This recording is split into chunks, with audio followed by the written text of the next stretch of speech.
أبورك ولا مستقل؟ مين فيهم هيجيب لك $1000 أسرع؟ إياك تختار المنصة الغلط. أنت عارف إن القرار ما بين اختيارك لأبورك أو مستقل ممكن يخلي رحلتك صاروخية في رحلتك للفريلانس أو يعطلها سنين. أنا نفسي بدأت من الصفر وقدمت في الاتنين، بس بعد تجارب كتير قوي عرفت إن الفرق مش بس في اللغة. صدقني الفرق أكبر بكتير مما تتخيل. النهاردة بقى هقولك على المقارنة الحقيقية ما بين أبورك ومستقل، والسؤال ده أنا فعلا اتسألته كتير جدا، والمقارنة ديت محدش بيقولها لا في مقالات ولا في كورسات. وحابب بقى أقولك إن المقارنة ديت مقارنتي أنا فريلانسر عاش التجربة مع ناس من الخليج ومع ناس أجانب، وخسرت وكسبت واتشتمت واتقبلت واترفضت. وهقول لك بقى ازاي تختار المنصه اللي هتوصلك لهدفك اسرع وبناء على مهاراتك انت. ولو انت بقى كملت معايا للاخر هقول لك على حاجه سريه جدا خلتني اشتغل على منصتين وخلتني اخد منهم اول تقييم 5 نجوم. فاكر انت بقى اول مره دخلت فيها على مستقل؟ انا كنت متحمس جدا، فتحت اللابتوب بتاعي، منصه عربيه مفتوحه للعرب، هي ديت فرصتي ان انا اتوسع. وقعدت بقى يا صاحبي اكتب عرض 2 10 15، وساعتها بدأت أشوف عبارات أنا كفريلانسر مش قادر أترجمها. نعتذر، تم اختيار مستقل آخر، العرض لا يتوافق عما نبحث عنه. وبعدها بقى دخلت على أبورك، قلت يعني هو الفرق كبير قوي ما بين الاتنين؟ وخليني بقى أقول لك إن أنا اكتشفت إن أبورك بيلعب لعبة مختلفة تماما. اختبارات، ملف شخص دقيق، أخد سيرتيفيكتس من أبورك، يو نيم ات يا صديقي. بس في نفس الوقت كمدير مشروعات عميل عايز حاجة واحدة بس أعملها واخد قصادها $500. والمقارنة الحقيقية هتبدأ دلوقتي بند بند، فركز كده معايا فيها. أول حاجة هي لغة العميل. مستقل كل العملاء بيتكلموا عربي. انت لو عندك مشكلة في اللغة وعاوز تبتدي الفريلانس على مستقل هتحس براحة كبيرة جدا. هتشوف عملاء دايما بيدوروا على أرخص سعر مقابل هاي فاليو أو قيمة عالية من العمل المقدم ليهم، وللأسف ده الطبيعي من العملاء العرب. طب بالنسبة بقى لحبيبي أبورك، وهنا انت ممكن تتخض انك هتلاقي نفس العملاء اللي على مستقل بيدفعوا اكتر على ابورك عشان يجيبوا ناس عرب. انا مش قادر افهم ايه السياسه او ايه الثقافه المختلفه من ابورك عن مستقل ان نفس العميل اللي على مستقل لما يغلب يروح يدفع اعلى على ابورك ويجيبني انا كمان. بس خليني اقول لك ان انا في خبرتي على ابورك ممكن تقريبا من 150 انترفيو دخلته 5 بس اللي كانوا عرب، او بمعنى صح بيكتبوا باللغه العربيه. فممكن هنا اللغه توقفك شويه بس العائد اضعاف. وصدقني انا اتعلمت انجليش وانا عندي 23 سنه، دي فرصتك انك تحسن في اللغه، لان دايما العائد الوحيد اللي هيفضل يزقك لقدام $1 يا صديقي الاخضر. سامعك اللي بتقول لي وسالت كتير جدا في الكومنتس انت اتعلمت ازاي انجليزي في السن ده رغم ان انت كنت مدارس عربي وخريج معهد وبعد كده دخلت كليه، بس اتعلمت ازاي؟ صدقني انا بطلع لك كونتنت هاي فاليو لما تشوفه مش هتشوف كونتنت بعديه تاني ان شاء الله. نرجع بقى للمقارنه بتاعتي. رقم 2 بقى هي انواع المشاريع. في مستقل مشاريع بسيطه، مهام صغيره، حاجات تعتبر بنسميها سمول تاسك، بيبقى الدفع فيها بسيط من اول $25. ابورك بقى الميزه بتاعته فيه انفتاحيه كامله على المستقل. مشاريع ممكن تخش معاها اسمها اوبن كونتراكت وممكن تشتغل مع العميل من 4 ل5 سنين او 10 سنين كمان، واعرف ناس شغاله مع عملاء الوقت ده كله. ممكن تلاقي نفس العميل بعد ما انت ما سبته نزل عرض عمل تاني بعديها بسنه وترجع تتواصل معاه وتخش تتكلم معاه ويشغلك تاني. وظائف اشكال والوان، ويبقى كل وظيفه ليها سعر الساعه بتاعتها والبادجت بتاعتها، واللي هيحدد السعر ده انت مش زي الناس بتوع مستقل. 3 مستوى المنافسه. خليني اقول لك ان مشكله مستقل اللي انا دايما زعلان منها ومتضايق منها ان في فريلانسرز عشان يجيبوا اول شغلانه يقول لك ايه، انا هشتغل فيديو اديتور وبيعمل كونتنت تحفه، لكن يحط لك ان سعر الفيديو الواحد $25، مع ان الفيديو دوت هو يستاهل $150.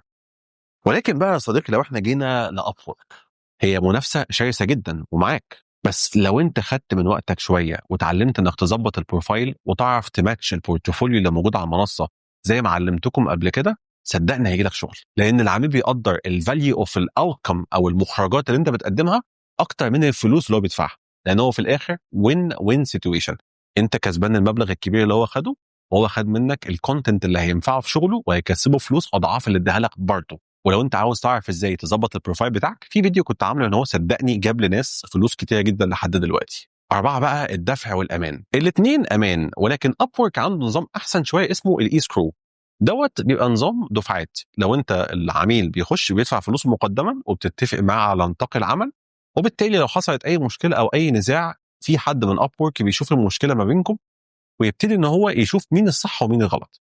عشان كده خليك واعي على ابورك. مشكله مستقل بقى ان العميل هيدفع لك بعد التسليم، ومش كده وبس، كمان سلبيات مستقل العنيفه اللي انا شفتها بنفسي واشتغلت فيها شغلانه واحده بس ومسحت الاكونت بتاعي. مستقل بينحاز انحياز تام وكلي للعميل، وما عندوش مشكله ابدا مهما كان تقييماتك عامله ازاي ان يمسح بروفايلك باستيكه لو خدت كذا تقييم وحش من العميل. رقم 5 واخر حاجه معانا هي العموله. ابورك بياخد منك من 0 ل 20% ودوت على حسب نوع الشغلانه، ولكن مقابل ال 20% ديت بيديك payment protection، وفي نفس الوقت كمان بيفتح لك اوبشنز ثانيه community groups support من الممبرز اللي موجودين. احيانا كمان ممكن يديك خصومات على ادوات مدفوعه زي مثلا ادوبي فوتوشوب، حرفيا كمان جلسات نفسيه ممكن يديك عليها خصم. يعني البيمنت اكت اللي ابورك بيديهولك ده قصاده فاليو انت بتاخدها كفريلانسر، والكلام ده كله للاسف في مستقل مش موجود. 15% عموله بياخدها على اي مشروع صغير او كبير. اهم حاجه العموله، مش مهم انت بتاخد فاليو عامله ازاي، بس اهم حاجه العموله وخلاص. الخلاصه بقى هنا تختار ايه، انهي فيهم، مستقل ولا ابورك؟ لو انت لسه بادئ الشغل وبتحاول كده تجرب حظك في سوق الفريلانس وعندك خلق، انت ممكن تخش في مستقل في الاول. ولكن بقى لو انت اللغه عندك كويسه وعايز ان انت تزود من مهاراتك وتتعلم على سكيل او نطاق اكبر بكتير، فابورك هو اختيارك بدون تفكير، لان في اكبر عدد وظائف بتنزل قصادها فلوس. فانت ممكن كمان تشتغل بيجنر مع عميل او مبتدئ مع عميل وتبتدي تاخد منه خبره كويسه جدا، وده مع المدار الطويل بيديك تقييمات كويسه، فلوس كويسه، والاهم بقى انك تعمل فلوس اكتر وسعر ساعتك يزيد ويزيد. طيب انا بقى كحسن نصيحتي ليك ايه كفريلانسر اخويا اللي انا نفسي اساعدك انك تشتغل كفريلانسر؟ اسمعني كويس بجد في النصيحه ديت لانها مهمه قوي. انت عارف بجد ايه بقى اللي هينجحك؟ المنصه مش هي اللي هتنجحك انت كفريلانسر، طريقتك انت في تقديم نفسك وتقديم شغلك للعميل هي اللي هتنجحك. كان في فيلم كده بصراحه مش فاكر اسمه ايه، كان عادل امام بيقول فيه حاجه معينه كده: ابيع نفسي لاول مشتر ات. أبيع نفسي لأول مشتر آتي. حلوة أوي أبيع نفسي دي، ناخدها واديله 50 جنيه.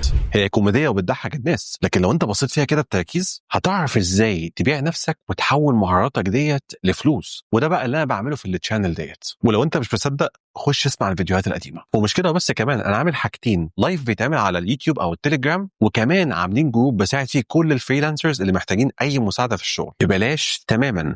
وعن طريقه بفضل الله هتخش هتلاقي جوه ناس بتحتفل ان هم جالهم اول عميل عن طريق بس الفيديوهات اللي موجوده على اليوتيوب بفضل الله. وان شاء الله قريب جدا هعمل كوميونتي مغلق تماما. طب بتاع ايه الكوميونتي دوت؟ انا هضم فيه عدد محدود جدا من الناس وهشتغل معاهم خطوه بخطوه، هعلمهم ازاي يبنوا بروفايل احترافي وازاي يكتبوا عرض للعميل يقدر يرد في اول دقيقه ان شاء الله. والموضوع دوت لو انت ركزت فيها مش متوقف بس على ابورك، انا حرفيا هخليك تبيع نفسك، وكل مهاره انت هتتعلمها هتحولها لدولارات تاخدها. ولو حاسس انك جاهز تبدا، املا الفورمولا في الوصف ده، انا هختار منها فعلا 10 اشخاص بس يخش الكوميونتي ببلاش تماما من غير ولا جنيه. خلي بالك لو اتاخرت دقيقه مكانك ممكن يضيع. ولو مش مصدق بص على الكورس بتاعي اللي انا كنت نزلت على يوديمي ببلاش تماما لاول 50 شخص لحد النهارده بفضل الله.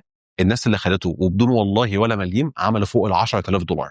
وبالدليل، ولو مش مصدق خش بص على التقييمات.